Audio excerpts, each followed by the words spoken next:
Force. Kaibigan, nandito ako ngayon sa Tinatawagan po natin Iwasang Bonifacio. ang ating aspirante para sa Nandito ito ang ibang mga na walang ibang panging partido kung hindi ang bayang Yan Pilipino ang maisog. na lumalaban upang isulong Ni Atty. Vic Rodriguez.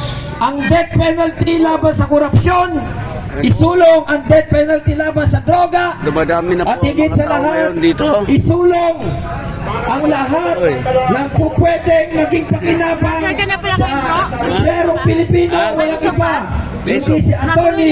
Vic Rodriguez. Natuloy na yung transaction natin. Tony, Saan? Laguna. Tumatawag sa akin kanina. Sino? Sabi? Yun, si Rainy, kailan makausap natin. Hindi ko alam. Kasi ang balita, nandun na ata yung ano niya eh. at ngayon mga kababayan, habang patuloy na dumadagsa ang ating mga kasama ngayong araw, Bro abangan mo yun. Sige, ano natin, Hindi ko alam, wala namang nag-update. Hindi, tinawagan ako kanina niya. Yan ako muna. Andito ngayon ang ating mga leaders ng maisog. kami po ay nagpapasalamat sa mga uring manggagawa ngayong hapon na ito Sa main gate.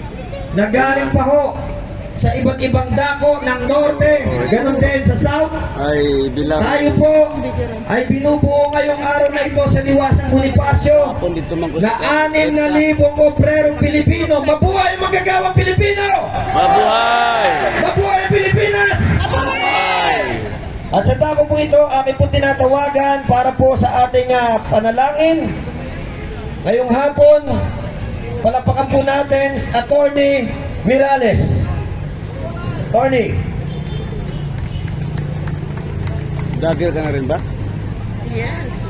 Nakita ka na. Okay. Nakita ka na. Dapat Nag-enjoy lang ako. 1,000 views. Wala pa, nasa likod pa. 4,000 hours, viewing hours. Okay. Nasa likod pa po. Wala, nag-enjoy lang ako sa ganyan. Habang inahantay po natin ang ating mga kasamahan ngayong araw na ito, Ito sa maaaring ang iba sa atin, harap din ng post lalo na po office. ang nakatunghay at nakasubaybay sa social media, bakit po ba tayo nandito? Tayo po ay nandito mga kababayan upang gunitain ang kaarawan ng ama ng himagsikan na siyang unang lumaban Hindi. sa mga Wala mapapabing pa. dayuhan. Upload ko pa to. At ngayong araw pong ito ay nagtipon-tipon at nagkasama-sama ang lahat ng uring mga manggagawang Pilipino. Ganoon na din po ang iba't ibang sektor na inahantay po natin dumating upang ipagdiwang ang kaarawan ng ating bayani Gat Andres Bonifacio at gayon na rin ipagdiwang ang mga mambubuwis ng taong bayan, ang mambubuwis ng gobyerno. Mabuhay ang manggagawang Pilipino! Mabuhay! Mabuhay ang Aglo! Mabuhay! Mabuhay ang FBM! Okay. Nandiyan na po ba? Huwag po kayong mag-alala mga kababayan dahil napakapayapa po ng ating programa. Ang mga kapulisan na ating na nasa mga paligid po natin ay siya po mangunguna para po sa katiwasayan at kaayusan ng programa ngayong araw na ito. Rodriguez, Hindi po tayo organizer po ng maisog. sumusuporta sa mga magugulong pakikibaka. Bagkus tayo po ngayong hapon ay nagkakaisa kasama ang lahat ng leader ng iba't ibang mga uling manggagawa, ganoon na din ang ating mga panauhin ngayong araw na ito, mga espesyal na panauhin upang magbigay ng mga pahayag Salamat, ng mga sir. sanaubin. Salamat po.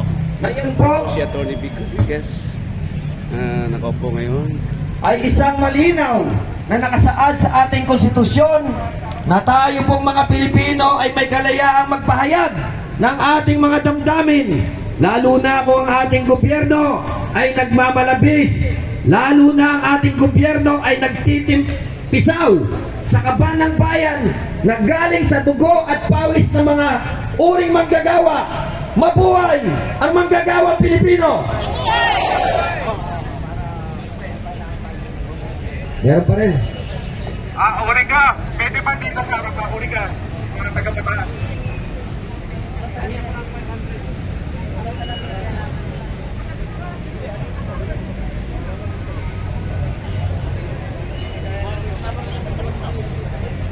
Madami na po ang mga tao dito ngayon. May mga darating pa na mga ibang At habang inihintay po natin ang iba nating mga kasamahan, lipunan.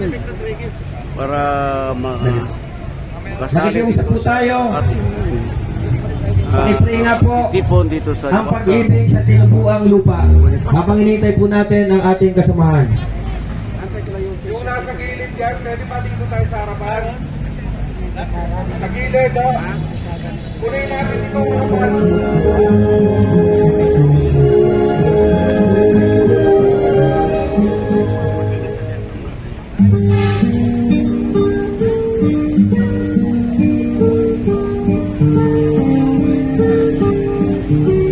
So, putulin ko muna ang aking vlog. May part 2 po mamaya, okay mga kaibigan. Ito si King Prince. Para sa Travel 369, maraming salamat po. God bless us all. To God be the glory. God is good. Okay na po.